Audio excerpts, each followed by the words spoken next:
Jamal stood outside the towering glass building, his heart beating fast. He took a deep breath and adjusted his tie. This was the moment he had been working toward for years. Fresh out of college, with a degree in business administration and top honors, Jamal felt ready to take on the world. He had spent countless nights studying, interning, and preparing for this opportunity. Today, he was interviewing for a management trainee position at a prestigious company, Frank & Co. As he entered the lobby, he couldn't help but feel a mix of excitement and nerves. The office was bustling with people, all looking busy and important. Jamal checked in with the receptionist and sat down, clutching his briefcase tightly. He glanced around and saw other candidates, some reviewing notes, others looking just as anxious as he felt.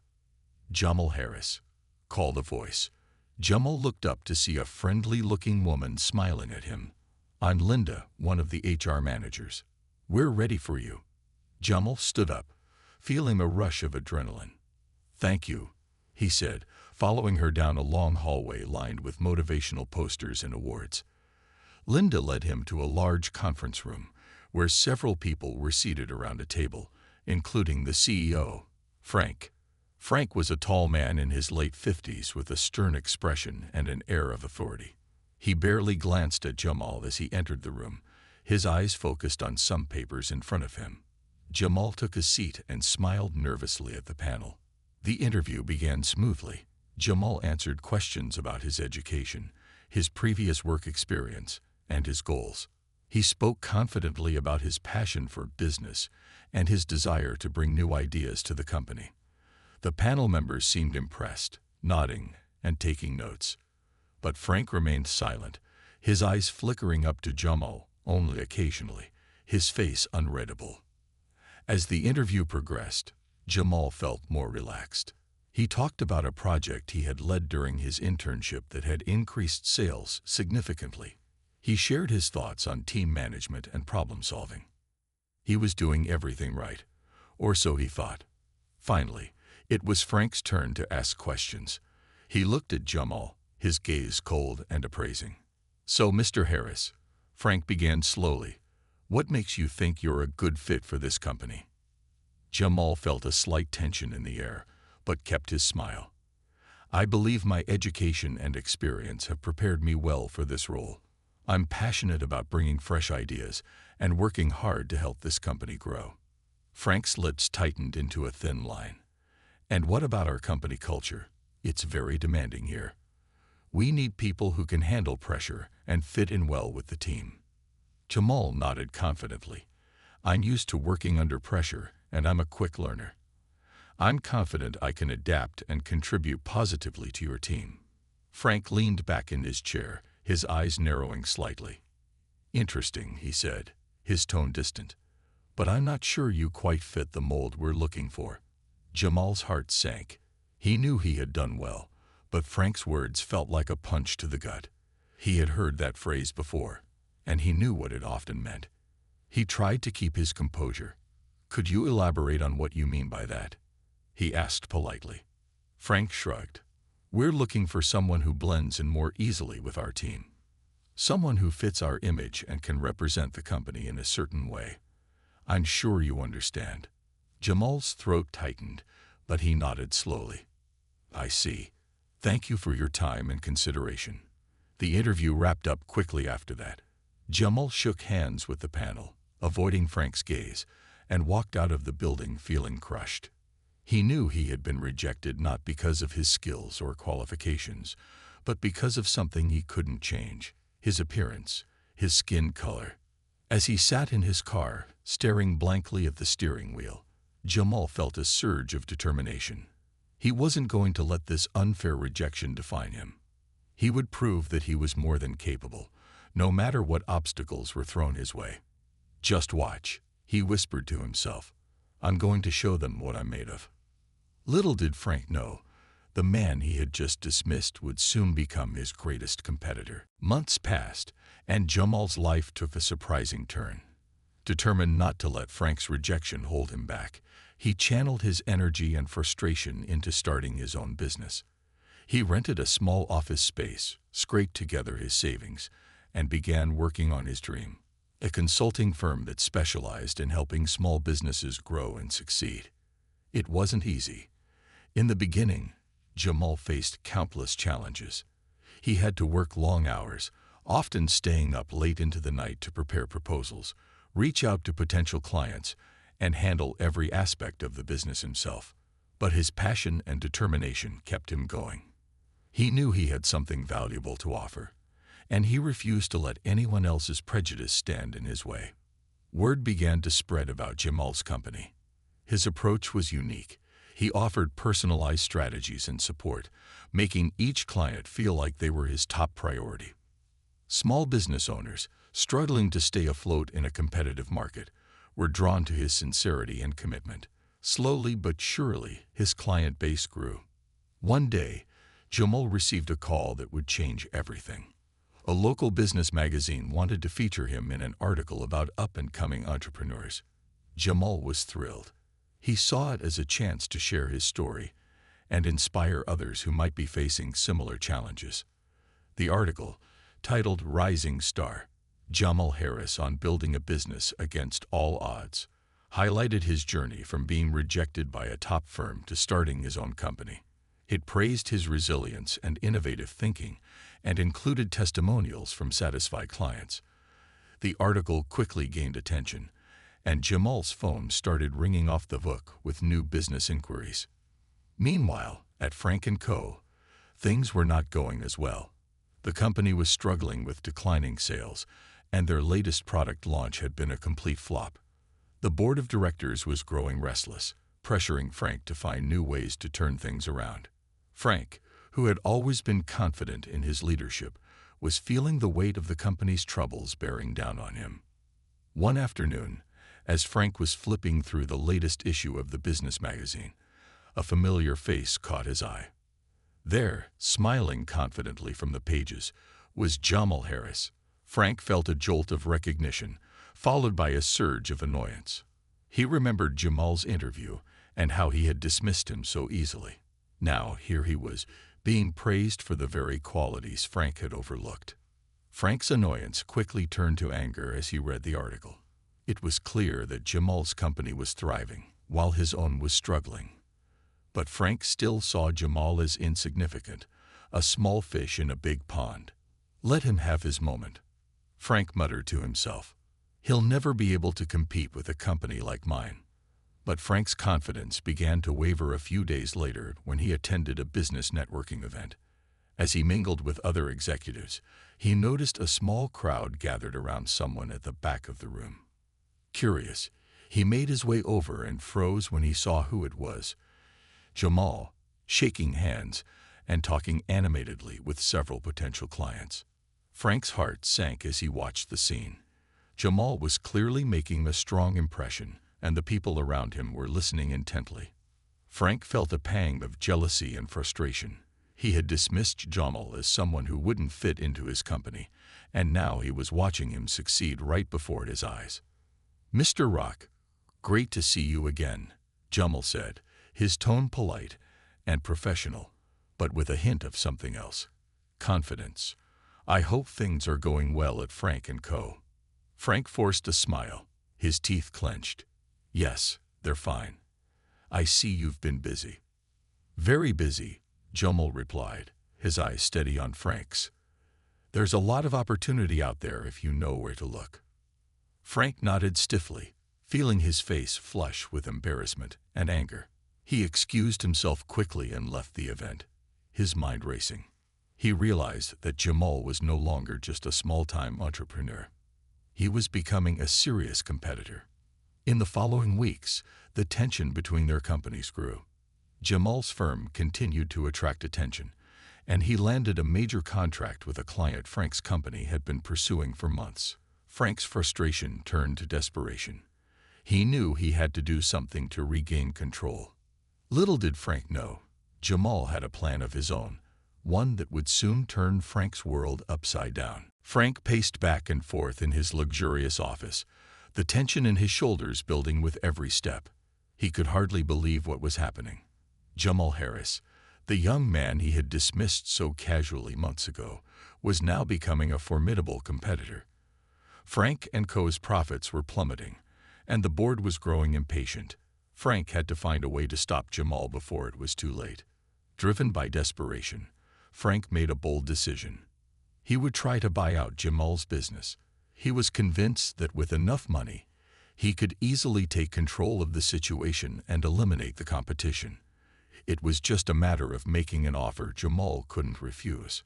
Confident in his plan, Frank scheduled a meeting with Jamal, thinking his wealth and power would do the talking. The day of the meeting, Frank arrived at a high-end restaurant, his mind racing with anticipation.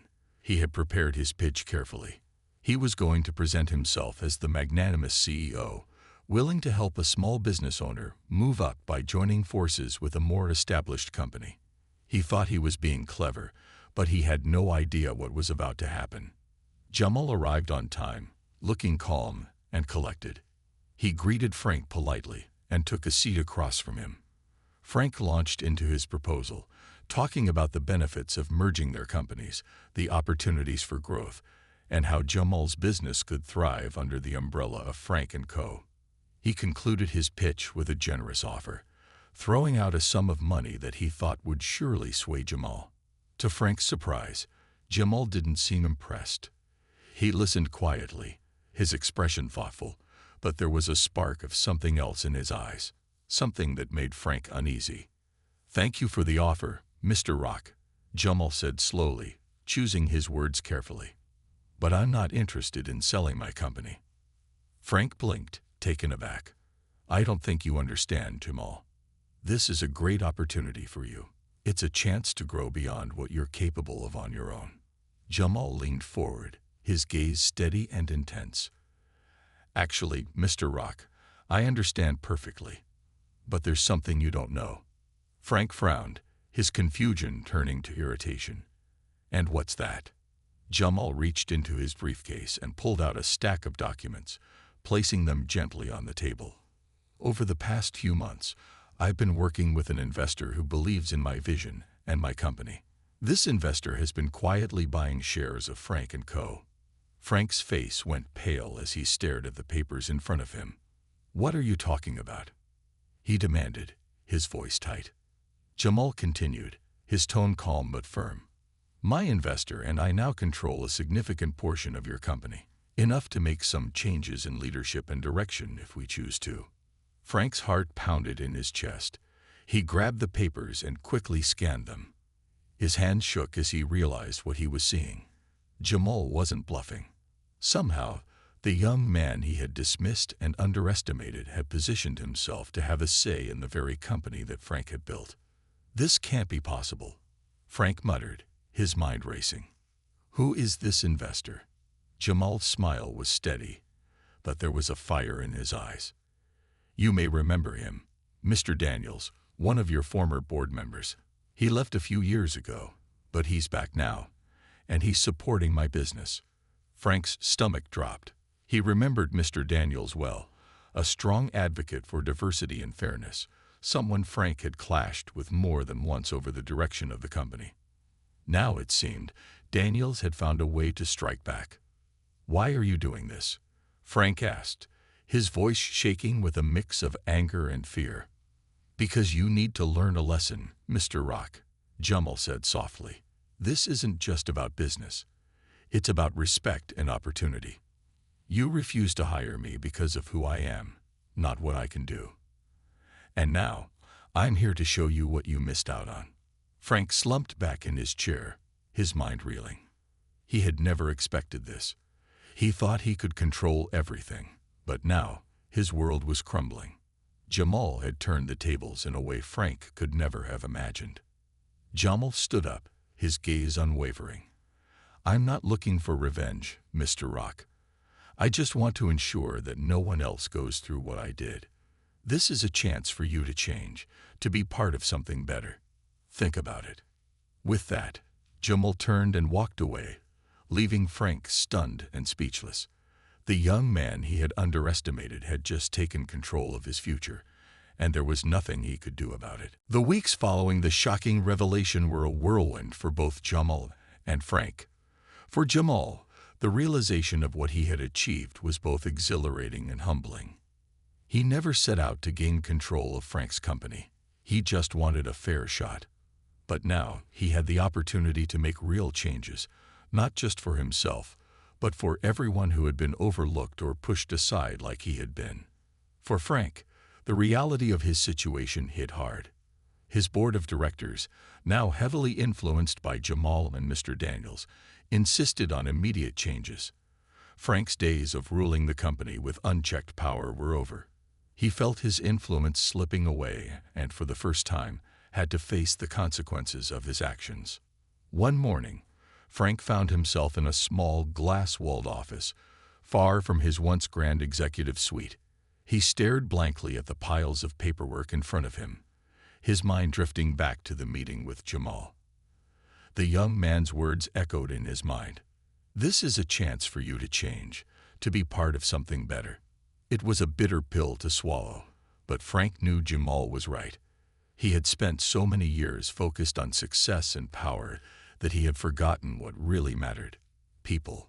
Jamal, on the other hand, was thriving in his new role. He had taken on a leadership position within Frank's company and immediately started implementing changes that prioritized diversity, inclusion, and innovation. Employees who had once felt marginalized or overlooked began to feel seen and valued. Morale improved, and the company's creative energy was reignited. One afternoon, as Jamal was reviewing new project proposals, there was a soft knock on his office door. He looked up to see Frank standing there, looking uncertain and vulnerable. "May I come in?" Frank asked quietly. Jamal nodded, gesturing to the chair across from his desk. Frank sat down, his posture tense. For a moment, neither of them spoke, and then Frank cleared his throat. "I wanted to talk to you," he began, his voice trained, "about everything that's happened." Jamal leaned back, folding his hands on his desk. "I'm listening." Frank took a deep breath, his eyes fixed on the floor. "I was wrong. I judged you unfairly and dismissed you because of my own prejudices. I thought I knew what was best for my company, but I was blinded by my arrogance. I'm truly sorry, Jamal. I can see now that you're exactly what this company needed." Jamal felt a surge of emotion. He had imagined this moment many times, but hearing Frank's sincere apology in person felt different. It wasn't about revenge or triumph. It was about growth and change. "Thank you, Frank," Jamal said softly. "I appreciate your apology. It takes courage to admit when you're wrong. I hope this is the start of something better for both of us." Frank looked up, relief and gratitude in his eyes. "I want to help, Jamal. I know I've lost a lot of trust, but I'm willing to learn and support the changes you're making." Jamal nodded thoughtfully. "There's a lot of work to be done, but if you're serious about changing, there's a place for you. We can do this together." The two men sat in silence for a moment, both understanding the significance of what was happening. It wasn't just about a company or a position. It was about redemption and the possibility of a better future. As the weeks turned into months, Frank worked closely with Jamal, learning from him and supporting the new initiatives. The company began to flourish under their combined leadership, becoming a model for innovation and inclusivity in the industry. Jamal's efforts were recognized not only within the company, but also throughout the business community. He became a symbol of perseverance and change, showing that determination and integrity could overcome even the most deeply ingrained biases. And Frank, humbled by his experience, became a vocal advocate for diversity and fairness, using his platform to help others understand the importance of judging people by their abilities, not their appearance. In the end, the story of Jamal and Frank became one of unexpected partnership and transformation. Together, they proved that even the most difficult situations could lead to new beginnings, and that true success comes from lifting others up, not tearing them down.